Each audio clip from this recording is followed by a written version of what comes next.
Well, welcome to Cold Hard Trash, episode 45. I'm your host, Trashcan Jones. And I'm Breeeeg, your fellow host. And you have some notes for us to start with, I believe. So you said, anyway. You could have been lying to me, and then this is where I find out the cardboard walls fall down. I was. Give me your best idea. Ah, shit. But this past week, a friend of mine invited me to hang out with him at the creepiest bar in Chicago. Mm-hmm. Which also, incidentally, is one of the best dive bars in America. Don't think I've ever heard of it. What is... L&L Tavern. Named after the second set of owners, Lefty and Loretta, who renamed it to L&L Tavern, and now is the third owner, who just decided not to rename it because it's kind of iconic. And you said it's a dive bar, but it's also one of, what was its accolade? One of the creepiest bars in Chicago. Oh, so that makes sense. Yeah, it's probably just a shitty dive bar, eh? Well, it's got some history. It's almost 100 years old. Everything said. It's got a cool old jukebox, $1 for 2 plays. All right. You know, the classic style where you flip through all the different like track lists and like album arts and stuff like that. Is it still all old music from the time? Or is it new stuff? Some older stuff. Like one of the newest things I saw was Green Day's Dookie. So like early 2000s? At the newest. Jeez. Right? All right, that's pretty sweet. And then past that, you know, there's plenty of older stuff from like the 80s, I think. Hell 70s. yeah. I dig that. So, this place was supposedly frequented by none other than the Jeffrey Dahmer, the Milwaukee Killer. Really? Interesting. Is that part of what makes it like part of the creepiest bar? I think so. That part of that history? I guess They don't that really makes sense. they don't have anything about it around there, but it's, you know, a cultural memory that we share in Chicago. You know, people talk about it. You could find an article about it, but they don't advertise it. Quite an interesting thing. But not only Jeffrey Dahmer, but also John Wayne Gacy would show up in his clown costume. Weird that it happened twice. Right? that's a wild one. In the clown costume, especially, I guess, like if, you know, right after he's doing the clown gigs, you know, he wants to just go get a beer or whatever. It makes sense, but like, damn, that's what a weird coincidence. Both of those guys. That would have been like what, 20 years apart too, because Dahmer was in the 70s, Gacy was in the 90s. Yeah, honestly, I didn't know the names 80s? off the top of my head, but or the years off the top of my head, but I believe it. Yeah, I definitely don't think it was the same time, right? Because then it's sort of like you'd hear more about them being like in cahoots or something, right? Any mention of them would include a mention of the other, but that's not the case. So definitely different periods of time. I mean, there's that whole the South Park bit of like, I think it's Jeffrey Dahmer, John Wayne Gacy, and I forget the third one. I think Ted Bundy. And like they do a Three Stooges bit because they're like they're Satan's Three Stooges, and it's just they can't not murder people is like their whole like comedy bit. Every time they go out to just do a simple thing, they just end up serial killing. Oh, I was imagining it as the opposite, where it's like a Tom and Jerry thing, where they're all Jerry and some innocent woman is Tom. No, they're all Tom and some innocent woman's Jerry, and she's just walking by, and like they try to like stab her or something, but like she just, you know, bends over to pick up a quarter or something, and then they fail. No, Satan fall over with a bucket on their head. Satan goes to send to pick up a cake, and then they get out and like, oh, where's Dahmer? Like, oh, he's over there having sex with those intestines. They're like, oh, what good is good intestines if you can't have sex with them? And they're like, oh, wait, whack him in the back of the head. Classic. They all met at that bar, presumably. Yeah, that's wild. In Chicago. Yep. Another thing about it that was really interesting is that they had a Pabst Genuine Draft sign. Pabst Genuine Draft. Is in Pabst Blue Ribbon? Yeah. So apparently they released that and they got in some type of legal trouble with Miller. I don't know if they ever got sued or, you know, were told to cease and desist. And I was trying to find a year for this when it supposedly happened, and I couldn't. Even the signs themselves don't, like the listings that I found for them online, of identical ones, don't have a year listed. They just say vintage. But, yeah, Miller got mad at them because their sign looked, well, in the way that they had it all signed, like, there wasn't a lot of blue in the actual sign. I don't remember if it was even blue ribbon at that point in time. And they probably earned a blue ribbon, but I don't know if they were advertising off of it. because it said Pabst Genuine Draft, not Pabst Blue Ribbon Genuine Draft. It also looked like the the sign too, the Pabst sign. It looked supposedly like a Miller sign. That's what I'm saying. Even then, some of the Pabst signs looked like the Miller sign. It didn't just have like a similar name. They actually also maybe like tweaked the logo a bit to kind of be like sign. Yes. Oh, okay. I thought it was like their whole logo. They tried to get like a little bit of recognition by making it somewhat near to the. I mean, like a dumb Starbucks situation. Right. Except it was like back in the days when it was like before copyright laws were so super set in post like they are now. Mm-hmm. Well, I mean, they got in trouble for it. Somewhat, they don't use that branding today. Might have just been old school trouble. Might have just been a dude showing up like, you're going to take those signs down now, and he cracks his knuckles. And they're like, yes, sir. We're entirely possible. We're going to change the logo right away. We just want a blue ribbon, and we got some great ideas. Funny you should come in. But it's also worth noting with PBR is that they actually just ended their contract, finally, with Miller to brew their beer. Wait, so PBR's beer was brewed by Miller? They came up, not like always, right? They were making it themselves for some period of time, and they definitely weren't working with Miller at that time, because I'm pretty sure they wouldn't have printed a can with that on it, which I don't even know if it did end up on a can, but they wouldn't agree to do that. I was going to say, yeah, they probably were a little bit opposed in that moment.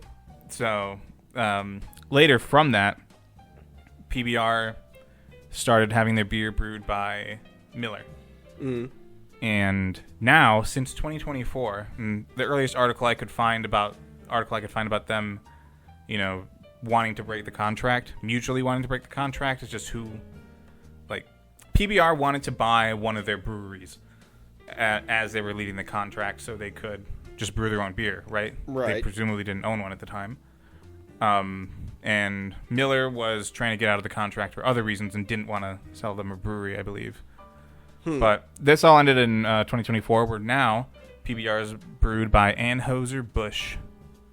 Or Anheuser-Busch. Yeah, and so, wait. So does that mean it's an Anheuser-Busch beer? So if you just buy Busch, are you drinking the same thing as PBR? No.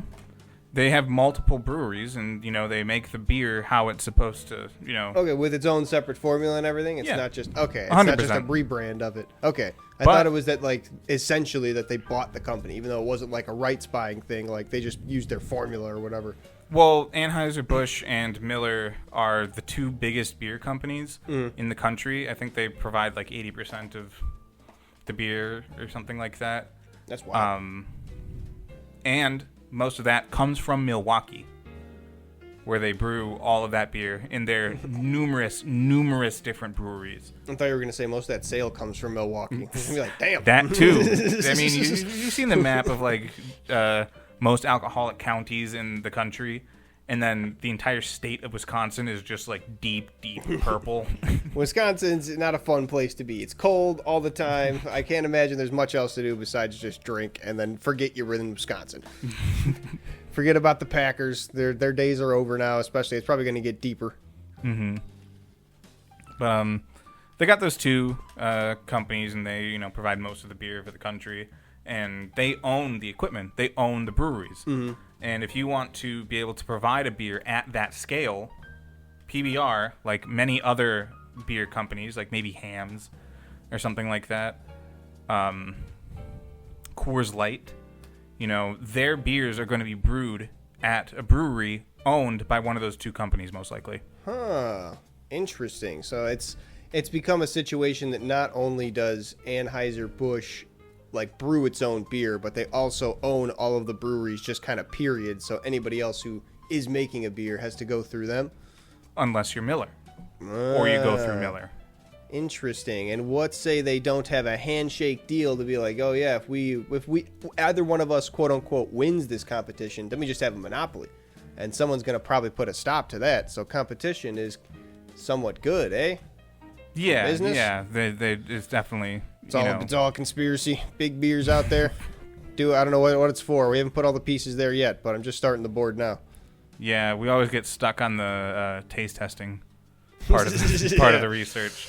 We keep going back and forth on the beers, and then eventually the board it never quite get there.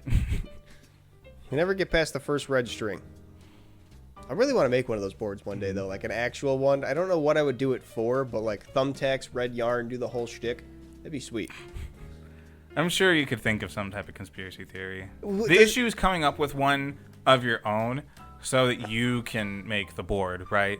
Maybe I need to like, I don't know. Maybe I need to like figure out like an assassination plot or something like that. Because I also need like Polaroid photos, I think. So like maybe like candid shots of people like in the field.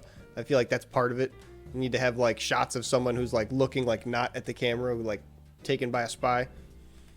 I don't know. There's a lot of elements to this that I want to make this dream come true. Well, just start getting crazy. Just start thinking that... Just start going crazy. Just start spying on people.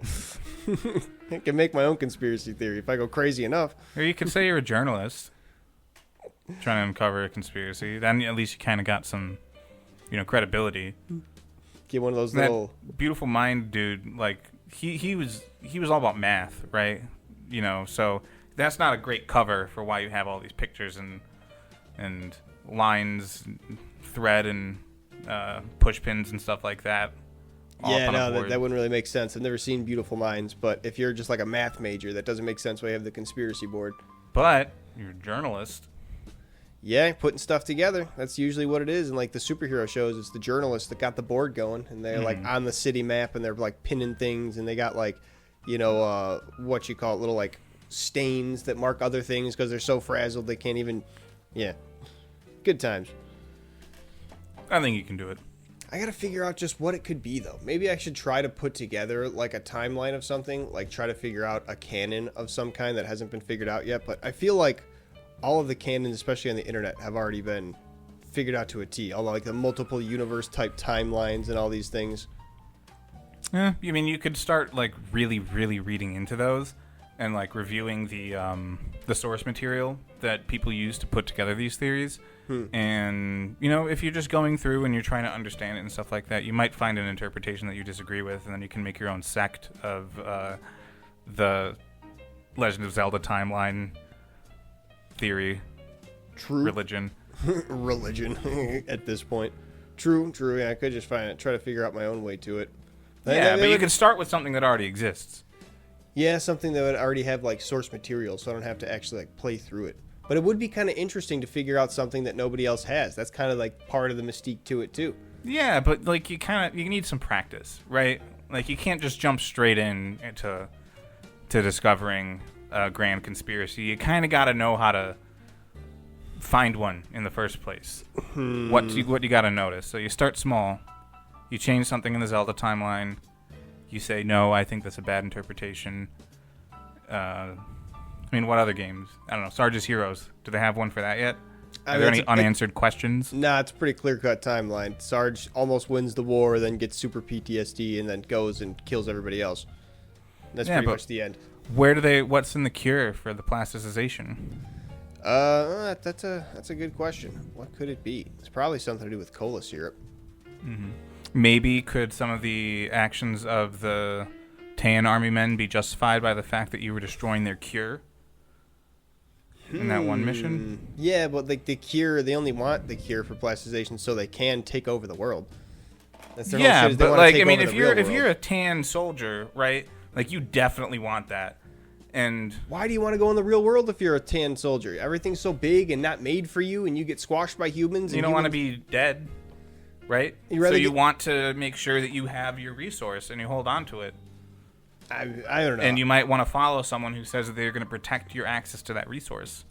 I feel like if I figured out there was a portal to a land of giants, I wouldn't go in it, period. Maybe that's just me. And if people want to go and conquer it and they say they need some super serum to do so, I don't think they're owed that serum. I don't think I'll feel bad for them getting it destroyed. Well, who made the decision to destroy the serum? Do you think that destroying the serum is justified?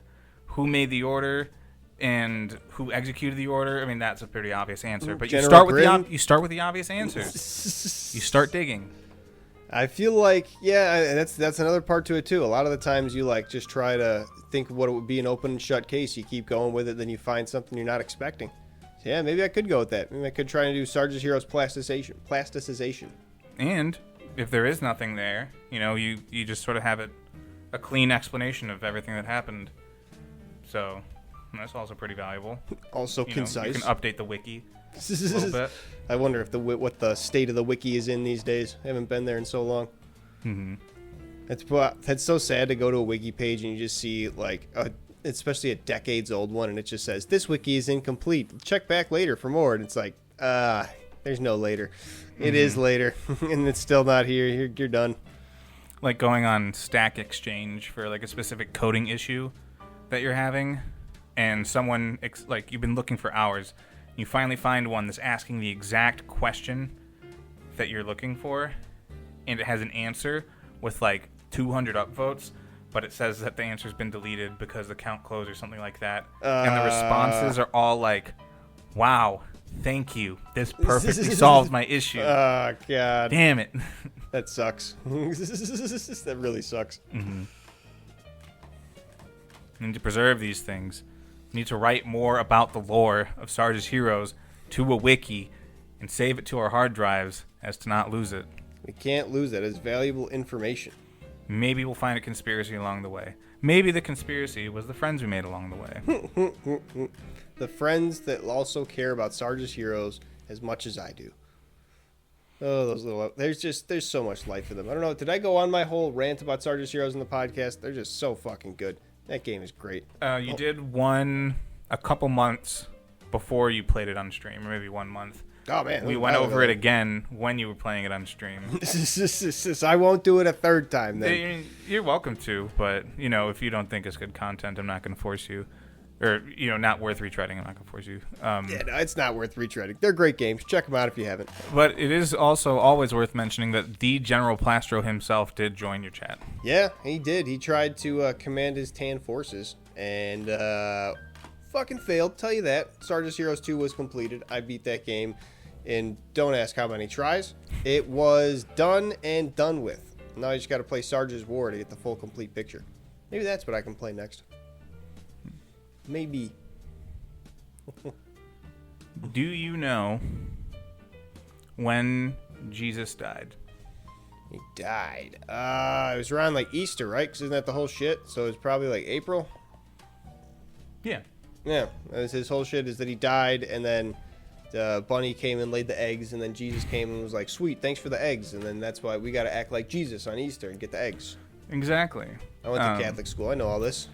When was Jesus born? Well, they say they celebrated on December, but it was most likely also somewhere around like the solstice, I think it was, right?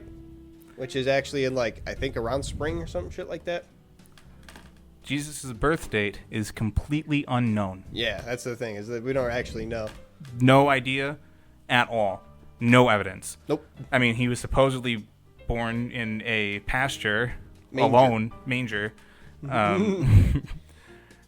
Because they couldn't get a room anywhere to give birth, right? They don't have someone taking records there. Yeah, no one's filling out the paperwork. I think the biggest thing was that I think there was like court records or something they found was like etched in stone tablets. I don't know. This is like my memory of somebody who said they found or was retelling of this evidence. So I don't even know if this is real, but it was like court record of somebody who got like tried basically as heretic, like claiming that they were God, and they were saying like, oh, this could very potentially be like it was dated around what historians might believe the time of Jesus was alive, so this could be Jesus's trial record type thing. And they had an age of a guy like of sort of roughly in that, so they figured that. It's like 33 AD. Sure. I don't even remember like most of the details of it. I just remember that thing of like, oh, there was a trial record of Jesus, maybe. Neat. So that's the only factoid that remains in the brain. Why do we celebrate Christmas when we do? Romans wanted to party in December, right? Close. Rome was expanding into different areas in Europe, including England, where there were pagans. Now, pagans had their own set of holidays that, they wanted to do. They had their traditions. They wanted to make sure they were continuing to go through with them. I see. So, the Roman Empire assigned the dates of religious holidays for Christianity to the same times that they are doing pagan holidays. That makes sense. Just to be like, yeah, fuck you. These are actually our holidays. Don't you try celebrating shit. Well, it's more so that they get to keep their tradition. No, you're saying it's for the pagans as opposed to fuck you pagans? Yeah. It's you put it on the same time so that the pagans can continue to have their winter solstice I never festival. thought of it that way. I thought it was they were trying to basically like steal the traditions. Interesting. Nope. They did it so that they would be willing to convert. Ah, that's kind of cool. All right, that kind of reframed that part of history in my mind. Neat. But yeah, it is a winter solstice festival. And you notice that we kind of have like similar food on like Thanksgiving and Christmas. You know, the ham or whatever. Christmas ham, Thanksgiving turkey. Sometimes they switch up. Yeah. Yeah, sometimes you have a Thanksgiving ham. But they're both big feasts. And now Thanksgiving is an American holiday, you know, that took place in November, or takes place in November to commemorate American history. Our good old winning of the Indians. Yeah, well, when they helped us, we were friends. We were good friends, and nothing happened, and everything was fine. Yeah. Woohoo. But I think, now this is like completely unsourced, that they're both sort of the same deal a little bit, in that it's and I know this for certain is what Thanksgiving is about, is that you do a big feast at the end of your harvest season. You aren't able to store everything for the winter, and you know what you aren't able to store, you know, you take a big hefty amount off the top and you have a big feast. Makes with sense. Everyone. But why double up that? I feel like Thanksgiving and Christmas are both kind of like bing bang boom, like right next to each other. Well, Christmas is a religious holiday and Thanksgiving's an American holiday. Okay, so they kind of weren't. Makes sense. Yeah, I mean, I'm just thinking like a solstice festival in like England, right? In the British Isles, like Sure, they're know all probably about having a feast for it, right? That's Yeah. kind of the deal. I don't. Why did it? Okay. Do So- you know a lot about solstice festivals in Britain? No, but like they gotta eat, right? Like, are they having a festival and like not I don't know. eating? It's like it's right after their harvest. They could've- don't have Thanksgiving. I guess, yeah, but is that a thing they celebrate in all of Britain? Is that solstice festival?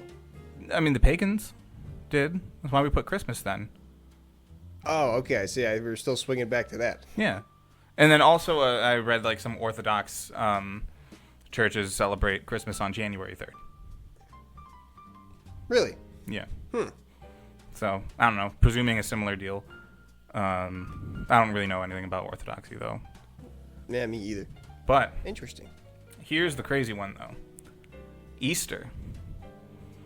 It is pretty much on the correct date, but they needed to match it up with something that the pagans already had. Mm-hmm. Luckily, it was already around the same time, which is the pagan fertility festival. Or not festival, but like, you know, old fertility, like, season celebration. Sure. Is that just a festival where everybody bangs? I don't think so. Some Socrates shit. But it is spring, right? You know, the sun comes out again. Weather's nice. People want to do things. Plants Yeah. continue to grow. And animals breed, Fair, yeah. such as rabbits. So people, that's where the Easter bunny comes from, is rabbits banging? Yes. Easter is also not a Christian word, as far as I know. Really? It is based off of a pagan goddess, Eostra. What do they? Well, I swear to God, I've heard a priest say Easter come out of his mouth. Well, yeah, I don't think it's in the Bible. No, but like That's what I'm saying. It's not in the Bible. Oh yeah. Well, it's just But- kind of a word they've adopted, but it's like Yeah. What? That's interesting. I wonder what they do call it in the Bible. I mean, it is just to celebrate Jesus' death, but I wonder if they have like the celebration of that or anything mention of it. I'll look that up. And none of this is to diminish the Christian holidays, right? Like, realistically, like, one, that is sort of the right time of the year. And two, with the birth, you don't know. Like, you could put it at any point in time, so long as you continue to celebrate the birth of Jesus as a Christian, right? Like, that's the point. So it's still, like, you know, it's good to do that and stuff, but there's a point in history where they needed to convert pagans to their religion, and so they overlap these things. And that is where you get the imagery of Easter Bunny, of all the eggs. It's a fertility Yeah. ritual, season, whatever. Huh. I don't know if I've ever holiday. heard that before. I'm learning a lot this episode. Yeah, I learned it in my Myths and Legends course in high school, which my teacher who taught that course would always refer to Christmas as pagan solstice, pagan winter solstice.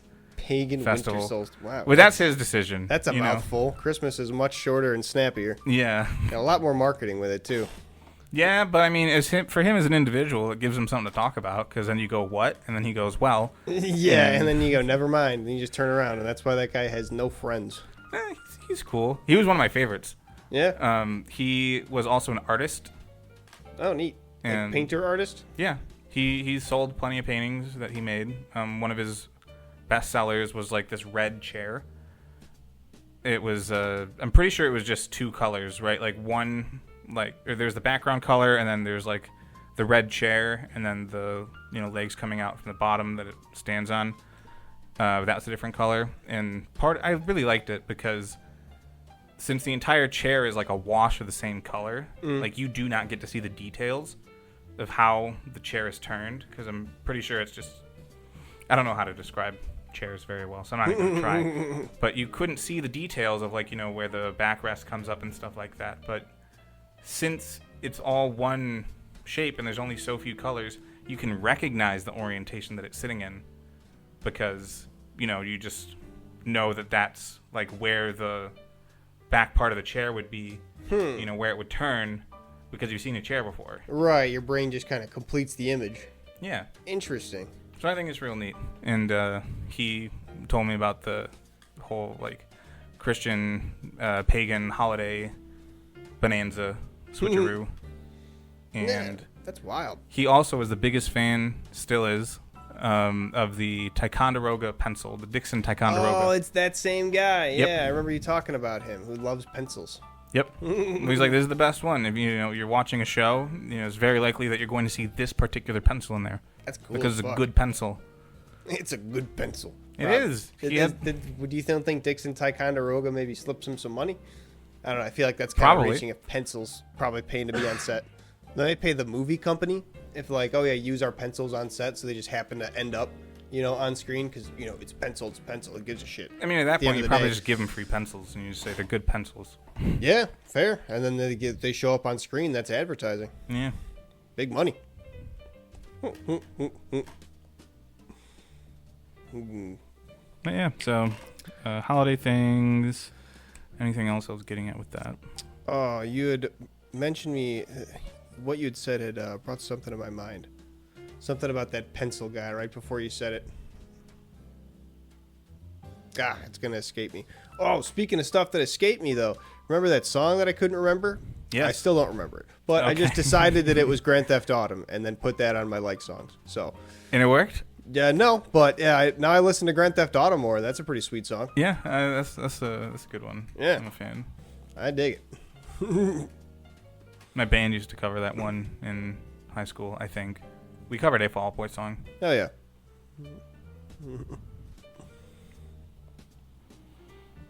Oh, man. It was right on the tip of my tongue, and it just went away. Well, we can go back to PBR real quick.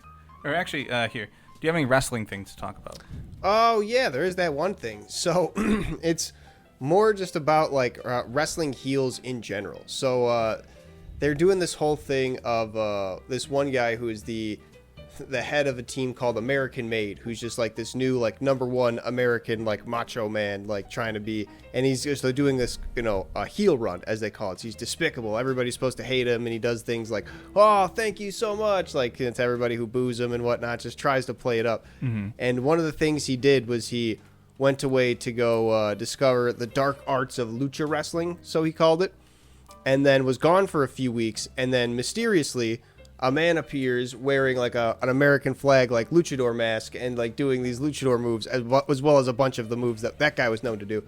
So everybody's oh, who could this guy be, and all this different shit. And the people he attacked are just what the fuck? We know it's that guy. What are you trying to pull here? And he comes out with a tissue oh no, I have a doctor's note. I can't even, I shouldn't even be here. I can't wrestle. Haha. That's his heel move. And then he comes out in the mask. Yeah, then he comes out in the mask. That's his heel move, though, is that he's got a doctor's note, and that's that's his excuse. I just love wrestling heels where they just become actual spoiled children. It's just that him doing that just it reminded me of another of my favorite of all time of the classic Eddie Guerrero, rest in peace. He was doing into a tag match, and he was grabbing So this the tag rope is thing in wrestling to where it's a little like ancillary rope tied to the turnbuckle to where if you're going to get tagged in during a tag match, you have to have your hand on the tag rope. You have to be within that corner to be able to grab it.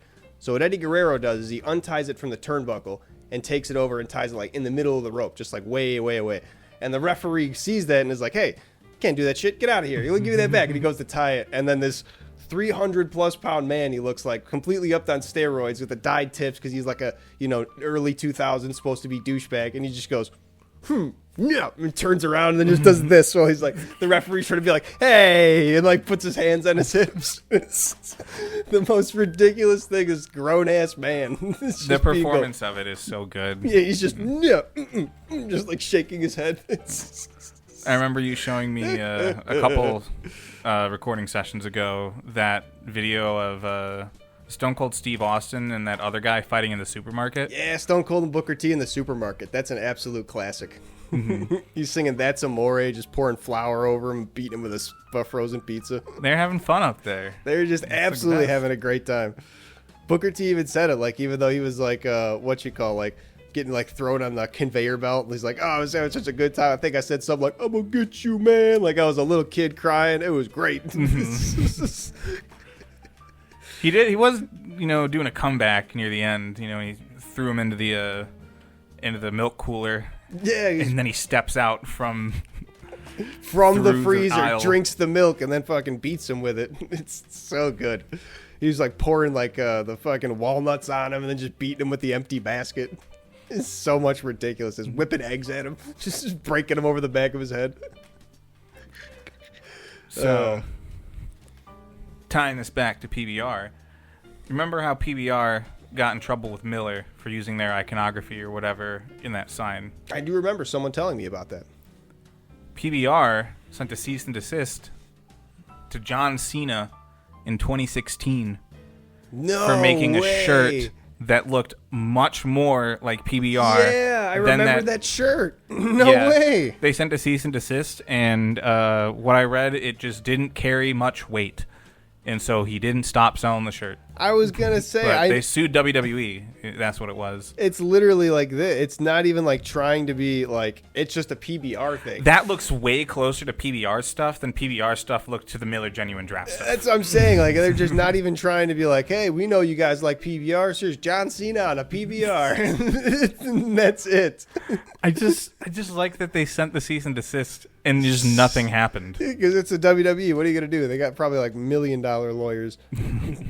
That's so crazy. That's not even like, I mean, I'm going to put up a picture of this next to a PBR because it's like not even like, that's wild. I remember that shirt coming out and just being like, oh, that's funny. I thought like PBR was in on it. No, they sent a cease and desist. That's awesome. So they get caught for this stuff and they get in trouble and they got to stop making the sign or whatever. But then John Cena can do it to them. And then they try saying, hey, quit it. And he's going, no. Goes, no. I mean, it's technically, it's not a ribbon. It doesn't have a thing on the bottom. And the slash is going the other way. But it's ridiculous. That's pretty good. I didn't know that WWE was literally just like, man, fuck you. What are you going to do? I don't think it even went to court. Because, like, if someone's like, no, you're like, fine, I'll sue you. Right? Yeah, right? Nah, whatever. It's kind of somewhat free advertisement. It's not how this works around here, brother. They brought the contract back to John Cena himself and was just like, started flexing on him, ready to beat him up. Also, another thing that I wanted to bring up about Extremophiles, tardigrades, the water bear, but that was last episode, is the fact that Appa from Avatar: The Last Airbender. Yeah, Sky Bison. A lot of people say that the water bear has about an equal amount of influence on what Appa is as like an actual bison, at least. See that. Because of the 6 legs and the bulky tube body. Thinking about the pictures I've seen of the tardigrades, they kind of look roughly like a Sky Bison if a tardigrade had fur. Yeah. So it's cool to see that in a cartoon, like to find out more about it later and like, oh wow, it's like like this design has so many deep references, like real deep cuts to things in the real world that you just wouldn't expect to have a connection. Yeah, that's cool. man. And when this episode comes out, Easter will have just happened. Yeah, this will be 3 weeks from now. So yeah, Easter will have been gone in the past. Easter's usually like right around my birthday. Happy Easter. Happy to those Easter who celebrate. to that bunny. Happy pagan fertilization festival. To those who celebrate that. Happy, hopefully the weather's getting better for those who are hoping on that. Fingers crossed, it stays nice. Yeah, we're making predictions now. Because like I told you, like that's something I want to do. Oh, like, yeah. Since we do these episodes in twos, I want to figure out like, oh, this one's going to come out right by this holiday. So we're just going to pretend that the holiday just happened. But, you know, didn't work for this time. What major events are about to happen that we could try to predict? King Crab and the Creatures of the Deep are going up against the Colony tomorrow night. Who do you think's going to win that match? Who do you got? Tomorrow night as in like this tomorrow night, or like tomorrow night as in 3 weeks from now? Tomorrow night is in this tomorrow night, so we'll predict the outcome 3 weeks from now. You know, and we release that our guess is three weeks after the fact. That's right, yeah. Well, I think King Crab's going to take it. Yeah, I think the Creatures got it too. Colony is good, they're experienced, but Cutter Ant, especially coming in new, I don't think he's going to have the chemistry with him. Murloc's got a lot more size that can overcome the perhaps lack of chemistry with him and Cajun Crawdad. Yeah, stepping on some ants. Gonna squash them Colony. They're gonna march in and march right back out. I fucking love indie wrestling. Oh, I gotta show you this this clip afterwards. I've shown you that guy Cruel. There is he was in, I don't even know what the kind of match they called it. It was just like shitloads of things everywhere match where there's just nails and scissors and wood boards everywhere. But there's this one guy took a nail board, shoved it into his, like, you know, whacked it into his chest, and then let go, and it stuck there. Ooh. And then his response was he looked down at it and whacked it off. And I was just like, that's insane that happened, and that's insane that guy wasn't just like, like in real life, because that's what I would do. He just looked down at it, was like, anyway, now on to the man that did that, so I could punish him. It's fucking insane. Yeah, you got the adrenaline going. You do it for a living. Yeah, honestly, especially if you like take a close look at his head, like it's cut to the shit. He probably loves that shit. He's probably a masochist with it.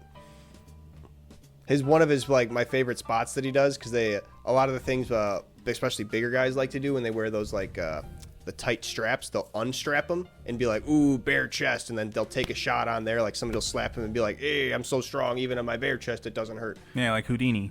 Right, so like sort of like that. What Cruel will do is like somebody will start chopping him in the chest, and he'll just like look down at him and just start slowly taking off his straps while they're chopping him. It's so fucking cool looking. Because he's just like, I just don't care about you.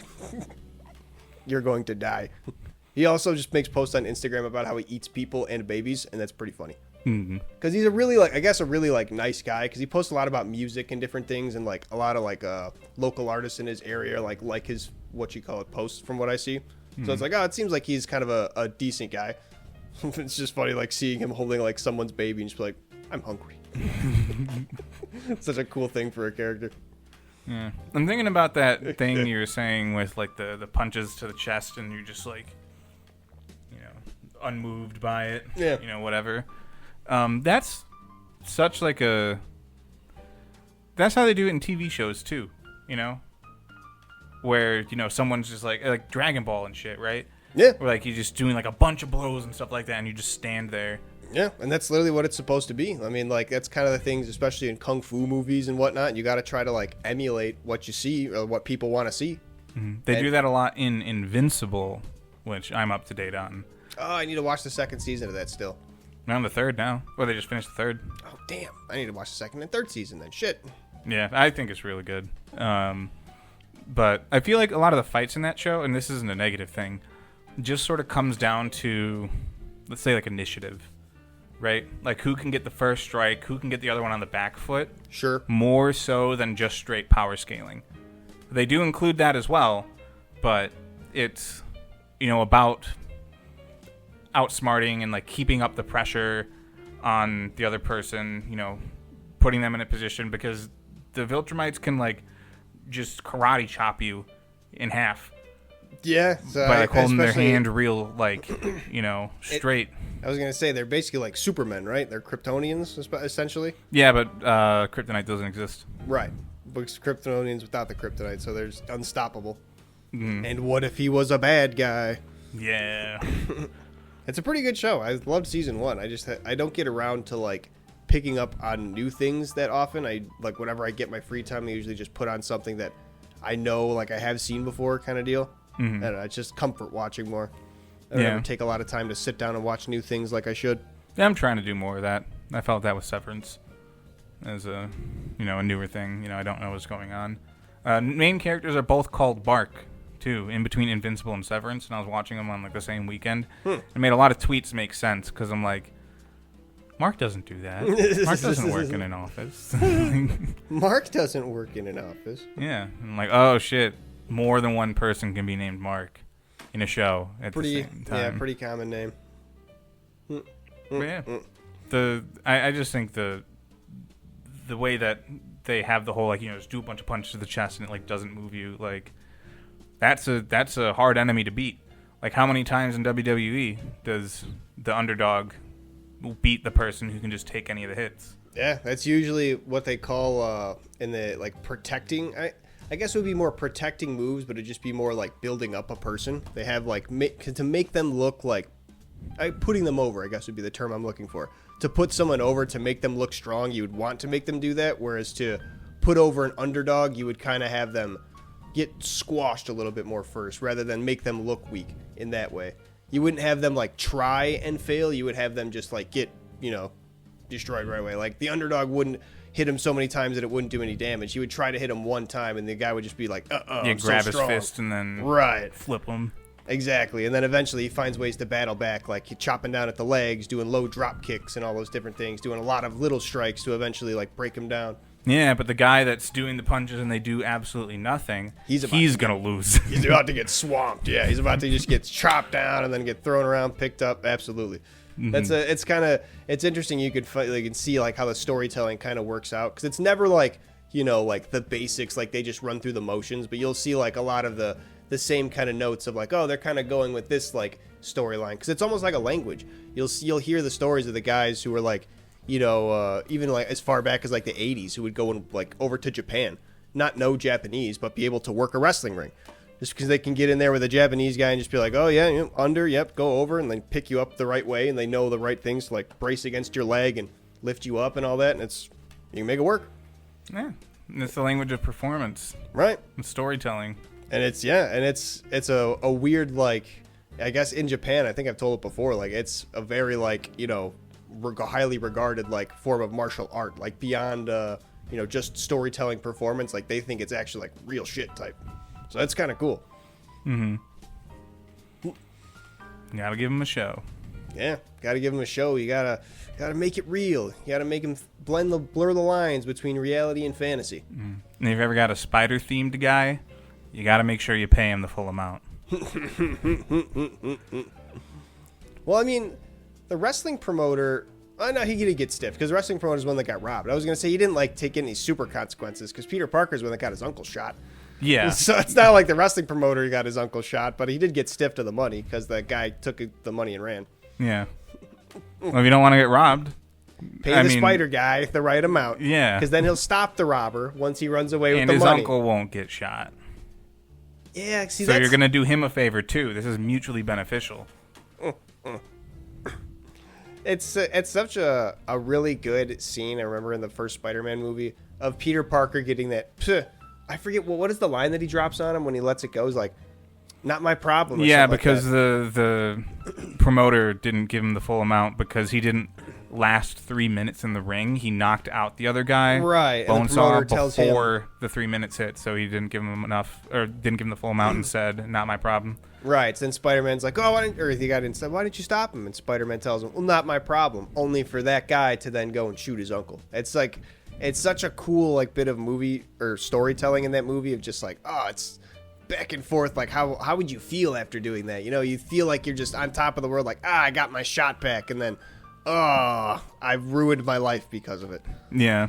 Well, I mean, that does tie in to the theme that Uncle Ben was trying to instill in Peter Parker, which is with great power comes great responsibility. Like, even if you don't want to do that, you know, you want to retaliate in that way. Like, you have really great power, so you need to make sure that you continue to save people, even though they're dicks, right? Right. Yeah. Even though that guy didn't deserve to be saved, there was still a crime. Yeah. No. And he could have very easily just grabbed him by the chest and been like, "Nah, you're staying here." Like, it was one guy with, I guess he did have a gun, but he's Spider-Man. He probably would have just Spidey sensed that gun right out of there. Yeah. Yeah.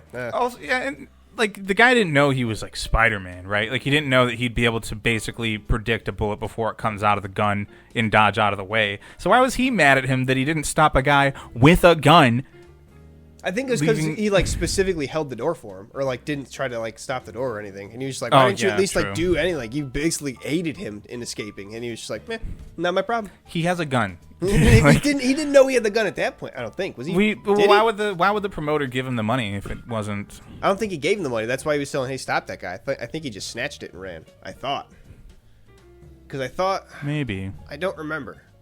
I think he revealed the gun at that point. He might have. I don't remember. I haven't seen the first Spider-Man in full in a long time. We got to go back and watch that. Those are good ones. Yeah. But the first two comfort are. The watching. third one is more of just a meme watch, but it's still pretty good. Yeah. I like the parts with Uncle Ben where they go back and talk about. Or I'm sorry. I like the parts with Sandman where they go and talk about Uncle Ben. Mm-hmm. He's like, "I'm sorry. What was he, the getaway driver?" He was supposed to be the getaway driver. He's the guy who was like going to grab the car. And he was just like he only wanted the car, and he was like, "Oh, I'm sorry, I didn't want to do this." And then like, I think it was that he accidentally shot him too. Like he didn't even mean to. He just like kind of Uncle Ben was gonna like try to fight him off, and then he accidentally shot him. I think. I don't even remember now. Yeah, I gotta watch all the Spider-Man movies again. Shit. And that was my goal the whole time. This entire episode, I've been building to this. God damn it, you son of a bitch! We talked about PBR. We talked about Breeeeg made pictures of Spider-Man. Christmas. We talked about wrestling and how that links to PBR to bring up Spider-Man to say, hey, we should watch Spider-Man movies. Well, thank you for listening to this episode of CRT Cold Hard Trash. I hope you have been enjoying our talk about wrestling and Spider-Man, and I hope you have a need to go watch the Spider-Man movies as well, because we will. I'm going to watch all of them before the next one. Let us know if you have a hankering. Let us know if you follow through. Let us know if you hate the Spider-Man movies so I can just torch you in the comments. I'll fight back. Peace out.